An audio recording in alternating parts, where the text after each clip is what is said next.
All right, we're here with Merrick Jellin for Generation Formats. What place did you get? Fourth? Yeah, fourth. Fourth. And you got the Synchro mat. You were actually playing Synchro format, but you actually weren't playing any Synchro monsters. How many cards were in your extra deck? 0. Why were there 0 cards in your extra deck? Because I was playing Domain Monarchs. Ooh, and why were you playing Domain Monarchs in Synchro format? Because, as you said earlier, Zexal is really OP, and Domain locks out Zexal completely.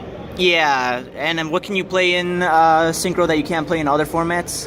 You can actually play 3 1-for-1 to special out a Deo. Oh, man. And does that help out a lot? Yeah, it makes the deck slightly more consistent. Yeah. All right, so let's see what you got in your main deck. It's pretty standard. I have 3 Ether. 3 Erebus. Face it this way. And 1 Caius, 1 Thestelos, and 1 Karaz. Wait, why'd you run those? Well, because I wanted some little Monarchs, just in case I like bricked. Because playing like 9 Tribute Summon monsters in a Tribute Summon deck, it's not really the best. You kind of want to Tribute Summon all the time, so if you don't draw them, it sucks. So I just played these guys because they were the only ones I could get a hold of. Yeah. And I played Karaz because you can special summon it off of Ether or Disruption. Yeah. And you get to play with Triple Stormforth again. Yeah. So I played 3 Adea. And then I played 3 Eidos for the grind game. Yeah. Because you specialize from the deck with Adea. And of course I played 3 1-for-1 to bring out Adea. And then, okay, here's the busted cards that you get in Generation Duels. You get to play 3 Pantheism. Yeah. And 3 Stormforth. Yeah. Of course, 3 Ether, which I showed already. These cards are really stupid. Like, activating Stormforth on the opponent's turn and then going to Ether is like really dumb.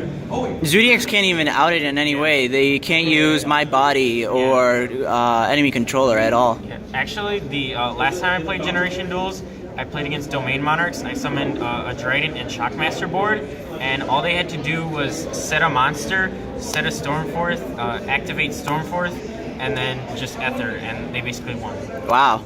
So, yeah.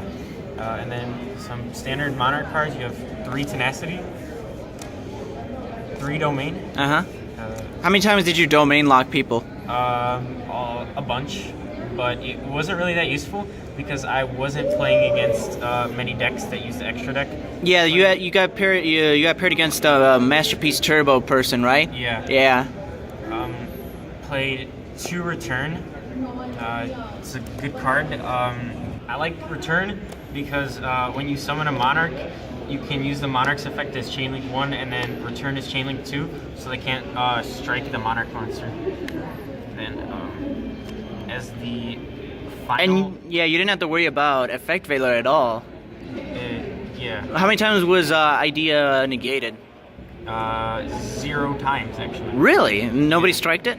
No. Oh yeah, you went first. Yeah, you can't stop it if you go first. Yeah, you could Ghost Ogre. Yeah, but you can still, I guess, you still have Prime Monarch in your graveyard, right? Yeah. Oh yeah. Speaking of which. Played 3 Prime Monarch because it's really not just for the graveyard effect, but also the continuous effect is really good for the grind game because you get to recycle your spells and traps to keep using the big Monarch's effects. Yeah. And for one-ofs, I played 1 Foolish Burial because it's really good because you can either send Erebus to get a monster into your hand, or you can send Adea to get a spell back from your Banish Zone. And I also played 1 Maxi. I only main deck 1 Maxi because I knew there were going to be some like people playing like maybe Domain Monarchs or maybe Cosmo, just decks that don't really special summon too much, so I only made it 1 Maxi. And then I also played 3 Solemn Strike because it's a good card. In every single format, Solemn Strike, Triple Solemn. So I didn't have an extra deck. So for the side deck, I have 2 Maxis. For the other 2 Maxis, may I have an orange? Yeah, go ahead. And then also I played 2 Droll and Lockbird because like if you're playing against a Synchro deck and you Max C, they'll deck you out. So if you draw in a Droll and Lockbird, you Droll and Lockbird on their Hyper Librarian so that you don't deck out. Yeah.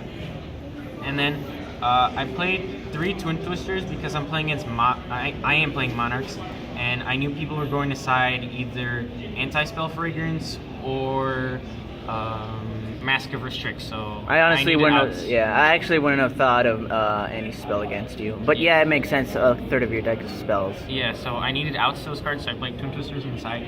And then the final part of my side deck is a really big Kaiju package, because you can play 3 Slumber. So I played 3 Slumber and 5 Kaijus, 3 little and 2 big. Tell us about your last match. The last match, I drew all the Kaiju cards, so I kind of just beat him down with a Jizukiro. Yeah, but what was your opponent playing? My opponent was playing Raid Raptors, Ooh. and so game 1, I domain locked him, and he just lost to domain. And then game 2, he summons the Ultimate Falcon, the one that's unaffected by card effects. Yeah. So I just Kaiju it, and then Slumber, and then I just sit on a Jizukiro and then kill him with it. Wow, that was a bad matchup for that guy. Yeah. All right. Any final words? No, not really. Well, I had a lot of fun playing in this old format, because it really brings back memories from last year. Any other opinions on generation formats or balancing? Yeah, they should probably hit Zodiac, and also, like, I think that the Dragon Rulers would be more fair if they had them in the 5Ds format, because then you couldn't XYZ summon to Big Eye or Draco Sack. It would be really strange because it wasn't used that time, but yeah. All right, thanks.